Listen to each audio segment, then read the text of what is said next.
Welcome back dear student. तो आपका फिर से स्वागत है फार्मा गाइड हिंदी के इस नए वीडियो में। आज हम स्टूडेंट बात करने जा रहे हैं drug store and business management का कुछ एमसीक्यूज जो है आज हम इस सब्जेक्ट के बारे में देखने वाले हैं। डी फार्मेसी सेकंड ईयर के लिए मोस्ट इंपॉर्टेंट रहेगा। पार्ट 1 वीडियो जो है ऑलरेडी अपलोड कर दिया है, वो जाके आप चेक कर सकते हैं। आई बटन में भी आपको जो है लिंक आई बटन में भी वो वीडियो आपको मिल जाएगा, डिस्क्रिप्शन में भी उसकी आपको लिंक मिल जाएंगी। तो साथ ही साथ स्टूडेंट्स इस जो भी हम एमसीक्यूज आपको पढ़ा रहे हैं उन एमसीक्यूज के आपको जो है पीडीएफ जो है आपको डिस्क्रिप्शन में उसकी लिंक मिल जाएंगी, वहाँ से आप जो है डाउनलोड करके जो है आपके एग्जामिनेशन की प्रिपरेशन अच्छे से कर सकोगे। तो चलिए शुरू करते हैं। तो स्टूडेंट पहले से लेकर 25 क्वेश्चन जो है पहले वीडियो में डिस्कस कर रखे हैं। अब 26 से लेकर 15 क्वेश्चंस लगभग आज हम कवर करने जा रहे हैं। तो 26 वाला क्वेश्चन है हमारा द करंट रेशो इज। जो करंट रेशो रहता है वो करंट रेशो क्या रहता है? बैलेंस शीट रेशो रहता है, या फिर प्रॉफिट एंड लॉस रेशो रहता है, या फिर कंबाइंड रेशो रहता है, या फिर नन ऑफ अबव। तो करंट रेशो क्या रहता है? करंट रेशो क्या रहता है? तो करंट रेशो रहता है हमारा बैलेंस शीट रेशो। अगर आपने जो है वो अकाउंटेंसी वाला जो है चैप्टर आपने कंप्लीट कर रखा होगा तो उसमें आपको पता चलेगा कि करंट रेशो किसे कहा जाता है। Then question number 27, balance sheet shows the financing for. जो बैलेंस शीट रहती है वो फाइनेंस मतलब पैसे प्रोवाइड करती है किसके लिए? For a given period of time, a particular data, any of above and none of above. तो क्या हो सकता है? Balance sheet shows the financial for. जो फाइनेंसिंग रहता है वो किसके लिए वो दे सकती है? एक पर्टिकुलर पीरियड के लिए, या फिर पर्टिकुलर डेटा के लिए, या फिर एनी ऑफ अबव ऊपर दिए गए किसी के भी लिए, या फिर नन ऑफ अबव, इनमें से कोई भी नहीं। तो क्या हो सकता है इसका करेक्ट ऑप्शन? तो इसका करेक्ट ऑप्शन है particular data. Then the networking capital stand for. जो नेटवर्किंग कैपिटल रहता है उसे हम क्या कह सकते हैं? Networking capital stand for fix assets minus current assets, then current assets minus current liability, fix assets minus current liability and all of above. तो क्या हो सकता है करेक्ट ऑप्शन? तो इसका करेक्ट ऑप्शन है हमारा क्या हो सकता है? Option number C, that is the fix assets minus current liability. तो यह जो है आपको जो है डी फार्मेसी सेकंड ईयर का डीएसबीएम के चैप्टर में आपको जो है चैप्टर नंबर 8 में आपको मिल जाएगा। उसमें आपको पता चलेगा कि असेट्स कैसे रहते हैं, disadvantage and advantage of assets में आपको मिल जाएगा नेटवर्किंग कैपिटल किसे कहा जाता है। Then which one of this is a correct asset. ये नीचे दिया गया है कौन सा करेक्ट असेट है? फर्नीचर है, ट्रांसपोर्ट व्हीकल है, अकाउंट पेएबल है, या फिर अकाउंट रिसीवेबल है। तो क्या है करेक्ट असेट? क्या है? तो account receivable, that is option number D is the correct answer. Then question number 30, financial statement records.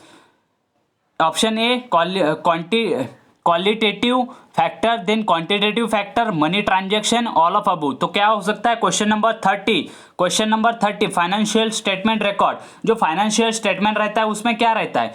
तो ऑल ऑफ अबव जो है option number D is the correct option. Then question number 31, for the comparison financial statement required. जो comparison करने के लिए financial statement चाहिए required for 1 year, at least 2 year, 3 years या फिर 4 ईयर। तो क्या हो सकता है इसका option? At least 2 year.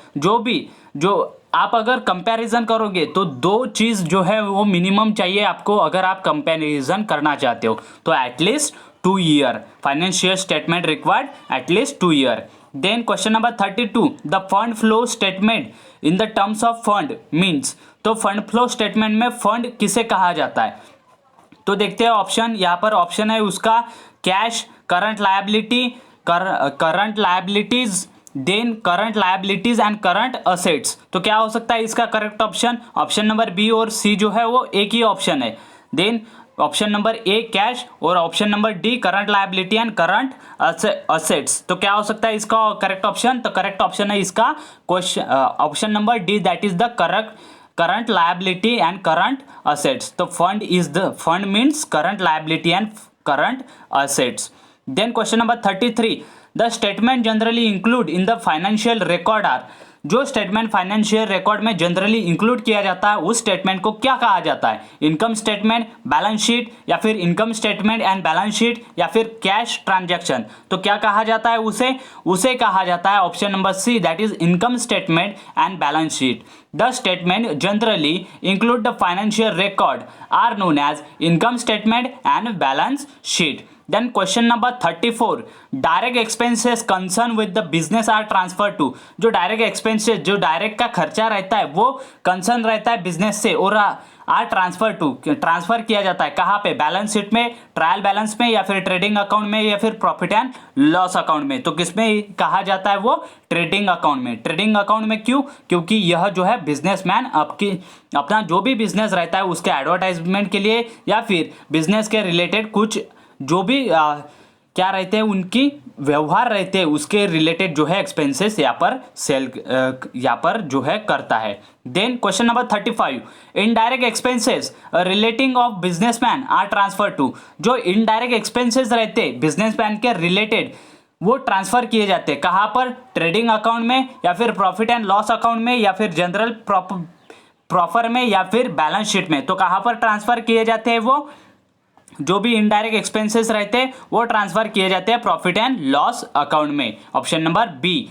Then the question number 36, salaries outstanding given in the trial balance is recorded in the trading account, balance sheet, P&L account, then none of above.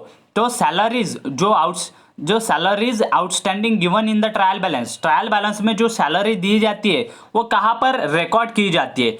तो option number क्या रह सकता है इसका करेक्ट ऑप्शन? करेक्ट ऑप्शन है इसका balance sheet में जो है इसे रिकॉर्ड किया जाता है। Then the balance sheet does not contain, balance sheet में क्या नहीं रहता? Normal account, real account, sales book, या फिर कैश बुक। तो क्या नहीं रहता इसमें नहीं रहता नॉर्मल अकाउंट। नॉर्मल अकाउंट जो है बैलेंस शीट में नहीं रहता, रियल अकाउंट, सेल्स बुक और कैश बुक इसमें रहते हैं, सिर्फ नॉर्मल अकाउंट नहीं रहता। Then question number 38, granulation purchased on the credit will be recorded in. जो ग्रेन्युलेशन परचेस किया जाता है वो क्रेडिट पे वो कहाँ रिकॉर्ड किया जाता है? परचेस बुक में, जनरल प्रॉपर में, या फिर सेल्स बुक में, या फिर कैश बुक में। तो कहाँ पर रिकॉर्ड किया जाता है? वो रिकॉर्ड किया जाता है option number B, that is the journal proper में रिकॉर्ड किया जाता है ग्रेन्युलेशन जो भी परचेस करते हैं क्रेडिट पे। Then question number 39, cash sales are recorded in cash book, sales book, journal proper, none of above. तो किसमें रिकॉर्ड किए जाते हैं? वो रिकॉर्ड किए जाते हैं जनरल प्रॉपर में, that is option number C. Then question number 40, a customers cheque return dishonoured is recorded. Customer का चेक जो रहता है वो रिटर्न अगर किया तो वो कहाँ रिकॉर्ड किया जाता है? रिटर्न इन्वेटेड बुक, या फिर बिल्स रिसीवेबल बुक, या फिर जनरल प्रॉपर, या फिर कैश बुक। तो कहाँ पर रिकॉर्ड किया जाता है? वो कैश बुक में रिकॉर्ड किया जाता है। Then question number 31, bank charge by the bank are recorded on. जो बैंक चार्ज रहता है वो by the bank are recorded on, bank में रिकॉर्ड किया जाता है। तो कहाँ किसमें? Debit side of cash book, then credit side of cash book, both credit and debit side, and none of both. तो क्या रह सकता है करेक्ट ऑप्शन? तो करेक्ट ऑप्शन है इसका option number B, that is the credit side of cash book. Then question number 42, a good purchase on the credit will be recorded in. जो good purchase रहता है वो रिकॉर्ड किया जाता है credit, good purchase on credit is recorded इन। कहाँ पर record किया जाता है? सेल्स बुक में, परचेस बुक में, परचेस रिटर्न बुक में, या फिर जनरल प्रॉपर में। तो कहाँ पर रिकॉर्ड किया जाता है? वो परचेस बुक में जो है गुड परचेस रिकॉर्ड किए जाते हैं। Then question number 43, the impressed system is used in the relation to. जो इम्प्रेस सिस्टम रहती है वो किसके रिलेटेड यूज की जाती है? सेल्स बुक के, परचेस बुक के, पेटी कैश बुक के, या फिर जनरल के। तो इम्प्रेस्ड सिस्टम जो रहती है वो पेटी कैश बुक के रिलेशन में यूज की जाती है। Then question number 44, cash book is a. Cash book क्या रहता है? मेमोरेंडम बुक, या फिर सेकेंडरी बुक, या फिर प्रिंसिपल बुक, या फिर ऑल ऑफ अ बुक। तो क्या रह सकता है इसका करेक्ट ऑप्शन? इसका करेक्ट ऑप्शन है प्रिंसिपल बुक। तो प्रिंसिपल बुक इसका करेक्ट ऑप्शन है। देन क्वेश्चन नंबर 45, तो क्वेश्चन नंबर 45 क्या है? तो क्वेश्चन नंबर 45 है हमारा the proof of equality of debit and credit balance is called as. जो प्रूफ रहता है equality of debit and credit balance, तो वो बैलेंस शीट रहता है, जनरल रहता है, लीजर रहता है या फिर ट्रायल बैलेंस रहता है। तो क्या रहता है वो? ट्रायल बैलेंस रहता है। Then question number 46, the trial balance is and. Trial balance क्या है? अकाउंट है, स्टेटमेंट है, सब्सिडरी बुक है या फिर शेड्यूल है। तो क्या रह सकता है इसका करेक्ट ऑप्शन? तो करेक्ट ऑप्शन है इसका a trial balance is a statement. Statement रहता है trial balance. Then trial balance is prepare. Trial balance कब प्रिपेयर किया जाता है? एवरीडे या फिर क्वार्टरली या फिर in the end of an accounting prepare. तो ट्रायल बैलेंस कब प्रिपेयर किया जाता है? In the end of accounting prepare, option number D.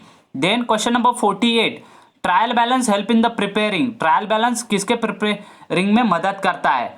Then trading account, profit and loss account, then balance sheet, then all of above. तो क्या trial balance help in किस में help करता है वो? ऑप्शन नंबर 48 का क्या, क्वेश्चन नंबर 48 का ऑप्शन क्या है? All of above. तो ट्रेडिंग अकाउंट प्रिपेयर करने के लिए हेल्प करता है, प्रॉफिट एंड लॉस अकाउंट के लिए और बैलेंस शीट के लिए। Then question number 49, trial balance is prepared from. जो ट्रायल बैलेंस रहता है वो प्रिपेयर किया जाता है कहाँ से?